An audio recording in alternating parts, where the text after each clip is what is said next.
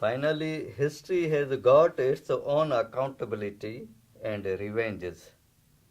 As the truth always remains eternal, so it is finally accepted and acknowledged. We are thankful to Prime Minister Hasina Wajid to honor the service of these Pakistanis who raised their voice against the oppression and massacre of Bengalis in Pakistan. All those friends of Bangladesh were sentenced to jail, suffered handships, and were banned from government service for life in Pakistan. But history has today done its Anwar Pirzado is no more now, but history has today done its justice. Ultimately, it's the victory of truth, victory of Bengalis, and victory of Anwar Pirzado. یہ انور صاحب کی اس دور جب یہ court martial ہوئے تھے ان کی یہ تصویر، ایسی بہت سی تصاویر ہمارے پاس ہے، اور یہ جو رائٹ سائڈ پہ جو تصویر ہے یہ ان کی لیٹسٹ دور کی تھی.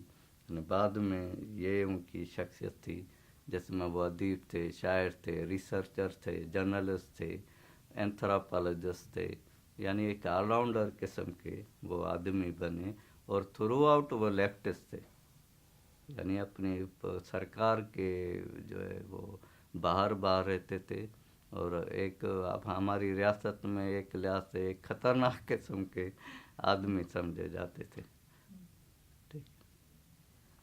اس دور میں 1971 میں کوئی 3-4 سال کا ہوں گا، اور جب یہ کورٹ مارشل ہوئے تھے تو اس کی مدر نے اپیل داخل کی تھی، تو ان کو اس 3 بنیاد پہ آزاد کیا گیا. یعنی اس کی 7 سال سزا تھی تو وہ کنورٹ ہو گئی 6 مہینوں میں.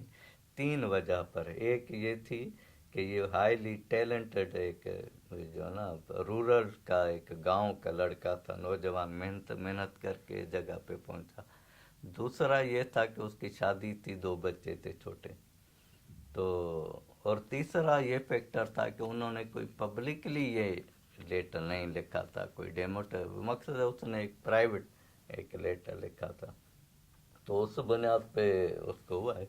لیکن ہمارے ہاں پاکستان میں فوج کا جو کانسیپٹ ہے، یعنی ایسے واقعات کی وجہ سے وہ اتنا اچھا نہیں ہوتا. یعنی عام طور پہ ہم لوگ فوج کو جمہوریت دشمن سمجھتے ہیں نا ادھر. تو ہم لوگ ذاتی طور پہ خوش ہیں کہ بھائی فوجی تو پتہ نہیں کتنے ہو سکتے ہیں، لیکن انور پیرزادو ہر کوئی نہیں ہو سکتا. اس لیے ہمیں انور پیرزادو ملا، ہمارے لیے یہ بڑی بات ہے. تو اس لحاظ سے ہم بنگالی کے بھی شکر گزار ہیں کہ انہوں نے ہمیں ایسا لیجنڈ انور پیرزادو بنا کے دیا. ورنہ ایک فوجی ہوتا گالیاں پیچھے پڑتی، اب تو یہ عزت ملی ہے.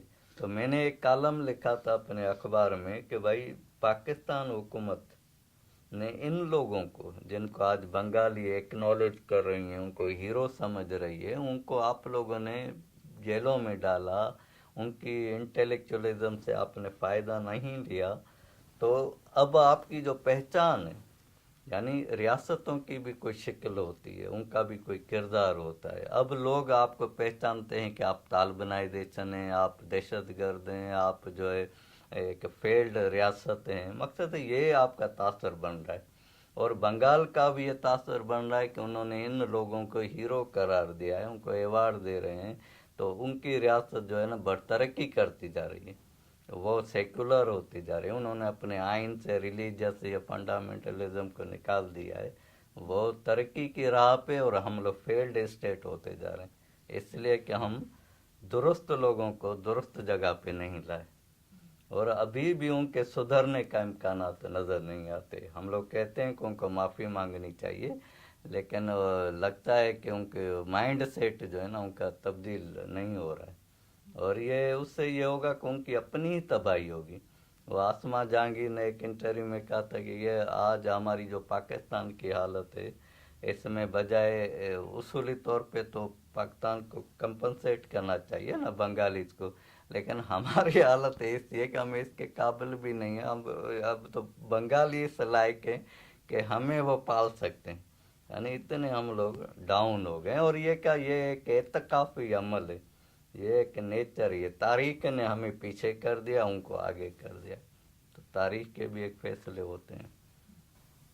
میرے لیے یقیناً یہ اعزاز ہے، اور نہ صرف میرے لیے بلکہ میری فیملی کے لیے، بلکہ میرے گاؤں کے لیے، کہ میں اتنا بڑا ایوارڈ اس کا لے رہا ہوں. لیکن اگر وہ خود ہوتے اور وہ خود لیتے تو وہ اتنے ایکٹیوسٹ ہوتے تھے کہ یہ پورا بنگلہ دیش جو ہے نا اس کو چھوڑتا ہی نہیں. پھر وہ کہتا بھائی بس آپ ہی یہاں رہیں، بس پرائم منسٹر بھی آپ ہی ہیں. اتنا وہ اس کی چیئرفل اور اتنی سحر انگیز اس کی شخصیت تھی، اور اتنا وہ لونگ پرسن تھا، اتنا وہ دانشور تھا کہ میں اس کو مس کر رہا تھا.